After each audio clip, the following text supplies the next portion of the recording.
What's up, y'all? It's your guy, eBay Fight Predictions in the building. And this is your Mokaev versus Tim Elliott breakdown. What a phenomenal fight in the flyweight division. Mokaev, 23 years old, young prospect. But I do think this is a potential fraud check. I think Tim Elliott, older veteran, he's been in the game for a long time, has fought a who's the division, has fought basically at least the last two champions, Figueiredo, Demetrius Johnson. So he's fought high level guys. He's been in the top 5, he's been in the top 10. He's just been linking around everywhere, but he can win a damn fight. That's one thing I can tell you about Tim Elliott. He might not be championship material, but he can win fucking fights.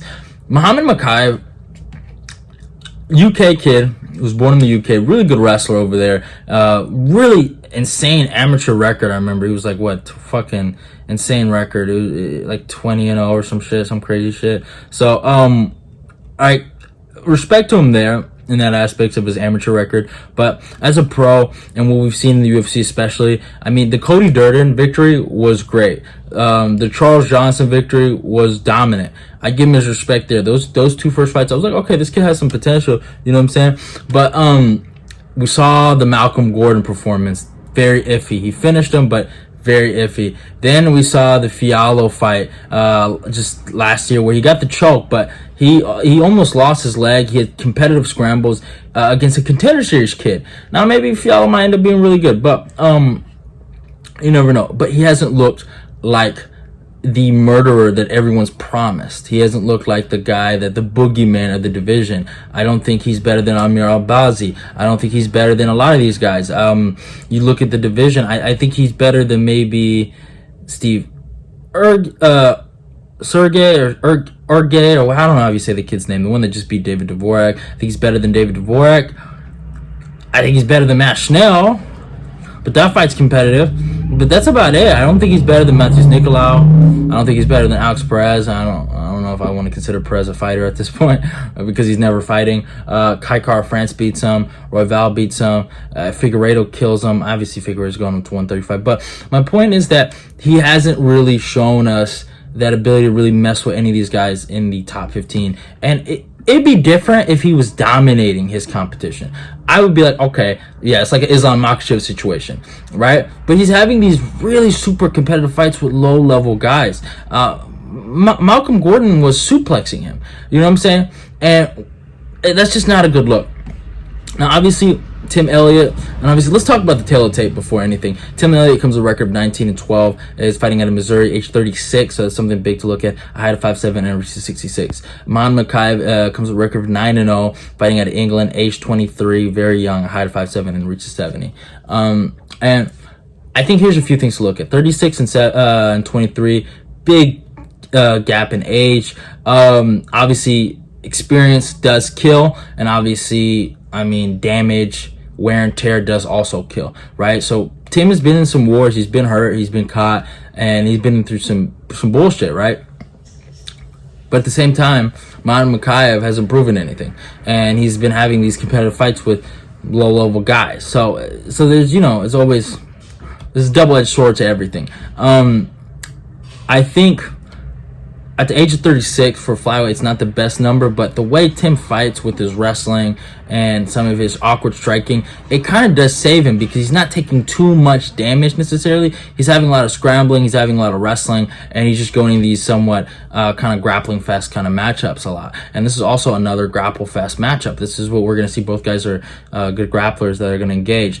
And when you're 23, like Mokaev, and you're also undefeated, you kind of don't know how to lose. Someone has to teach you, and I think Tim Elliott will be the best teacher for him. And I think maybe he might learn something from this and might end up being a better fighter because of this loss. But I truly believe Tim Elliott does win this fight.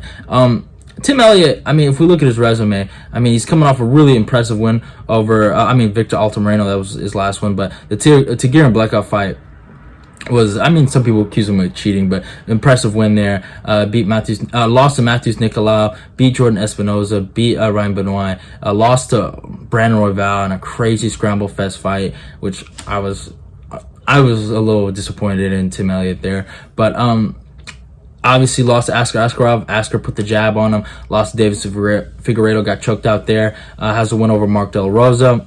Also, Ben Nguyen has a win over Louis Smolka, and obviously the Demetrius Johnson fight, where he gave Demetrius Johnson hell, man. He really, really did. And obviously he has losses to Joseph Benavidez and John Dodson. But, I mean, I know he does. 19-12 isn't the greatest record in the world, but Tim brings that experience, though. Like, he has fought some of these guys, and I mean, what he did to Tagir and Blekov, the wrestling exchanges, the awkwardness. I know he cheated a little bit in that fight. I know a lot of people cry about that, but what he did in that fight showed me what he could do to Muhammad Mokaev.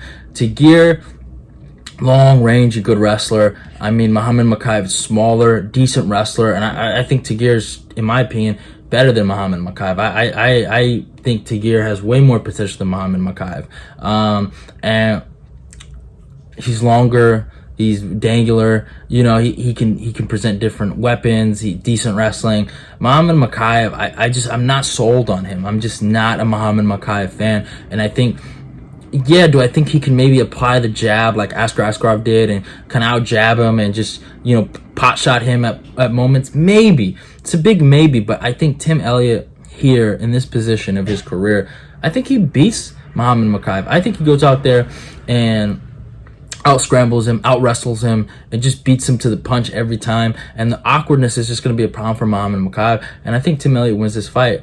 I got Tim Elliott winning this fight. I'm picking Tim Elliott, and that's just my pick overall. That's just how I feel. I think Tim Elliott's the better fighter out of the two, and I got Tim Elliott by decision. I think Tim is gonna wash this kid. I really truly believe that. But I think it's gonna be a great fight. And also, you know, Tim dealing with the, you know, cheating stuff and all the bullshit he's going through. We're rooting for Tim Elliott here, so hopefully Tim can get the W for himself and for masculinity here, and for the man out there that's felt that pain. I haven't, luckily, thank God, but hopefully Tim can get the W here. But yeah, I got Tim by decision. But hope you guys enjoyed the breakdown. Go follow me on my Instagram and my Twitter. Like, comment, share the video. Let's get this eBay fight prediction nation growing. Love y'all, and goodbye. YouTube channel. I'm gonna go check that out.